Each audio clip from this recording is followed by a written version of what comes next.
Well, recently on McBLOG, I shared about two great developments. One was the UK's Tavistock transgender clinic being shut down by the UK Ministry of Health after a review found it's not safe for children. Yep, not safe.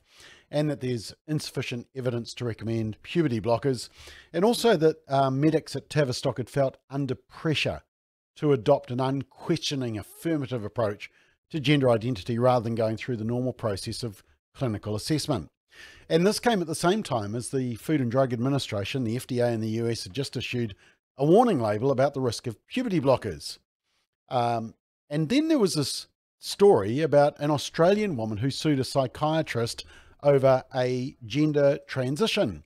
Sydney woman, Jay Langadino's, now 31, no longer identifying as male, so she's reverted back to her biological sex, is suing her psychiatrist for professional negligence. And she claims the psychiatrist failed to take precautions and avoid the risk of harm in the nature of the loss of her breasts, uterus, fallopian tubes, and ovaries. But now there's a new pushback, and it's from medical experts. Let's check it out.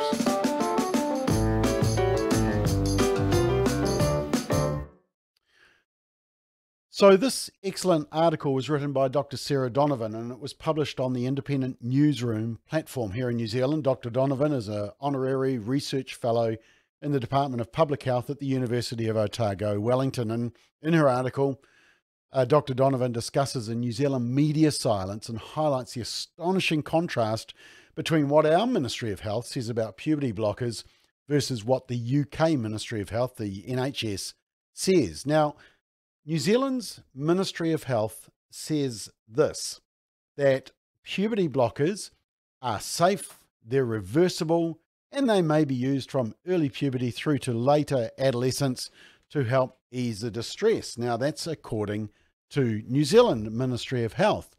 But in contrast, the UK National Health Service is much more circumspect about puberty blockers. It says little is known about the long-term side effects of hormone or puberty blockers in children with gender dysphoria, and that although the Gender Identity Development Service advises it's physically reversible, it is not known what the psychological effects may be, and it's also not known whether hormone blockers affect the development of the teenage brain or children's bones. Wow. Not knowing whether hormone blockers affect the development of the teenage brains or children's bones. I mean, just ponder on that for a moment, as that is truly frightening. But then, in last week's edition of the New Zealand Listener was this essay by Charlotte Poole, who is Emeritus Professor in the Department of Preventive and Social Medicine at the University of Otago. And it was actually reprinted in the New Zealand Herald, which increased its publicity, but not on the Stuff website or Radio New Zealand, etc., of course, because they don't allow dissenting opinions on this issue, which tells you everything about those media outlets. But I just want to read some extracts from this article. And it says this, and what it starts with is key. It says, I am writing this article because my colleagues pleaded with me to do so. My younger colleagues, in particular, know they can't speak out because it could potentially damage their reputations. I mean, that sentence alone is a shocker, isn't it? I'm a medical epidemiologist, and my relevant background is research on sexual and reproductive health, the safety of medicines, and the ethics of research. My colleagues approached me because they're concerned about the increase in the rapid increase in the use of hormones to suppress normal puberty in children and young people who express discomfort with their biological sex. They're especially concerned that the grounds for accessing these hormones have widened greatly. How do we know this is doing more good than harm? My colleagues are seeing in their clinics young people who have changed their minds about wanting to transition away from their biological sex and who also have serious mental health problems that have been left unaddressed. Key statement, unaddressed, not dealing with the comorbid disorders. Goes on, they doubt whether there is sufficient psychological assessment for children with gender dysphoria before they are prescribed puberty blockers to help distinguish those who will remain transgender from those for whom it is a phase. They also question the capacity of children to consent to the intervention. They are worried about a lack of knowledge of long-term harm and benefits.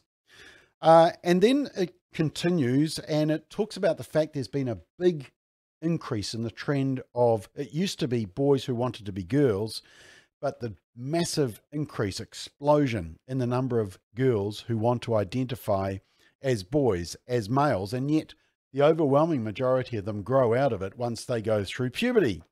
And they talk about the major complication and that there's that most of those that go on puberty blockers, they say that it's a way of pausing until they make the decision.